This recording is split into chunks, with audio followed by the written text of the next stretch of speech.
My name is Tony, and this is Every Frame a Painting. And I know exactly what you're thinking. Why am I talking about this guy? Oh my God, you're Michael Bay! Oh my God, I am Michael Bay. Because I don't like his films, and yet I think it's crucial to study them. Why? And Paul, I think you have started to watch WrestleMania on television. Because you must not avert your eyes. This is what is coming at us.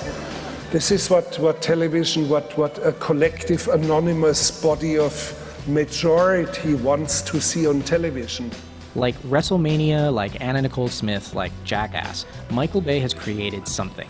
Spectacle. It's what people want. The Romans knew it, Louis Couture's knew it, Wolfowitz knows it. 1, 2, 3. Boom! Bam! We may find it crass and vulgar, but if we're going to make better movies, we have to understand the images that are coming at us. So let's talk about Bayhem. Is it a unique use of film form? If you want to understand Michael Bay, one of the best ways is to watch his copycats. Consider this shot from Battleship, which tries to do that circular camera move he's famous for. Doesn't work here. Why? It's actually really simple. First, there's no background except for blue sky. Without a background, we don't get parallax, so the shot doesn't feel like it's moving. See the difference? On top of that, the lens is wrong. Bay frequently shoots these shots with a telephoto lens, which compresses the space. This makes the background whiz by. Third, the actor is just staring and turning his head, but the key to the Bay version is that the actors move vertically, like here and here. And last, the low angle is there to give us the scale, and slow motion is there to sell it. So what we have here in the Bay shot is multiple types of movement integrated. Movement of the camera, movement of the background, movement of the actors, expansion of time. Then they stand still and look off screen, creating stillness. Even though you're looking at a stationary point in the frame, this shot feels huge. Shit just got real. Break down any Michael Bay shot and that is basically what you will see. Layers of depth, parallax, movement, character, and environment to give this sense of epicness. None of these techniques is particularly unique. In fact, most cinematographers will naturally create depth in their images and parallax whenever the camera moves, and the hero shot is everywhere.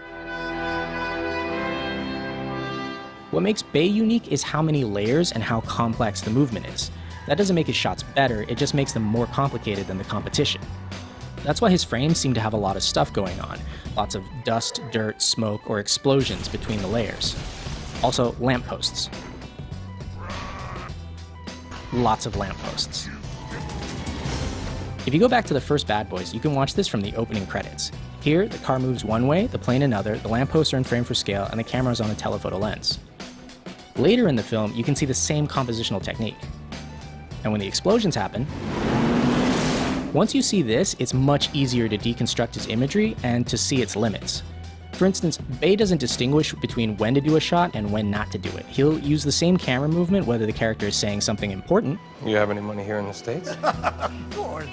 Or total gibberish. What did I say? Did you hear what I said? I heard what I said because I was standing there when I said it.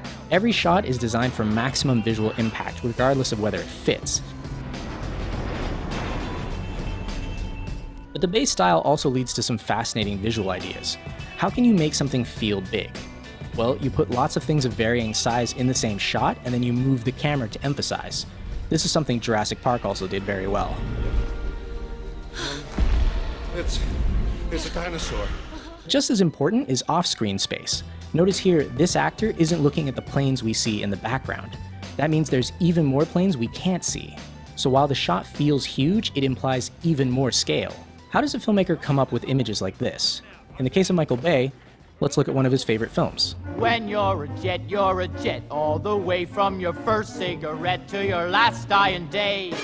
There's a great New York Times interview where he watches West Side Story and talks about how this is a great shot and this is a great cut. He can't articulate why they're great other than they're dynamic, but I think that's it.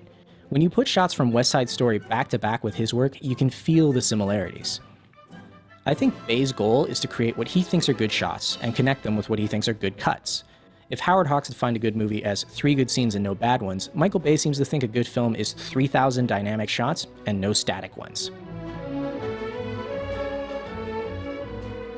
Apart from West Side Story, Bay's biggest influence is actually other blockbusters. He frequently borrows the same basic vocabulary as another sequence, so something like this. becomes this. You'll notice the tight shots of the character become tighter, and the wide shots become wider.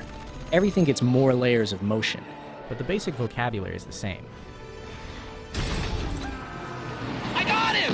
Brave kid! Don't get cocky! And it's not just other people he borrows from. Bay cannibalizes himself just as much. So this becomes this.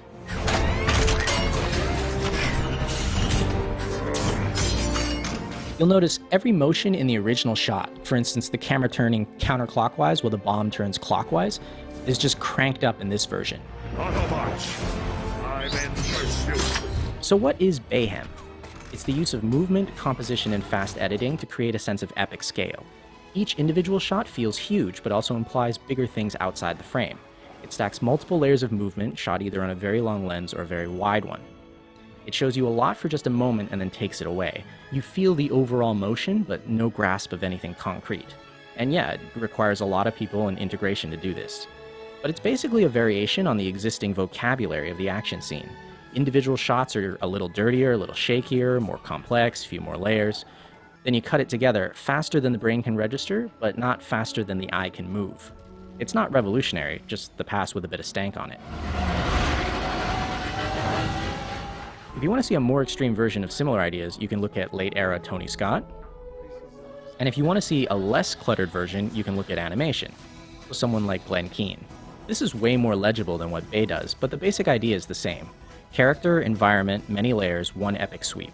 The world feels huge. One of my favorite adaptations of the Michael Bay style is actually shrinking it down. Ironically, Bayhem, which seems to have developed from a kid blowing up his train set, is actually kind of charming when it's tiny. Instead of blowing up the world, how about a small English town?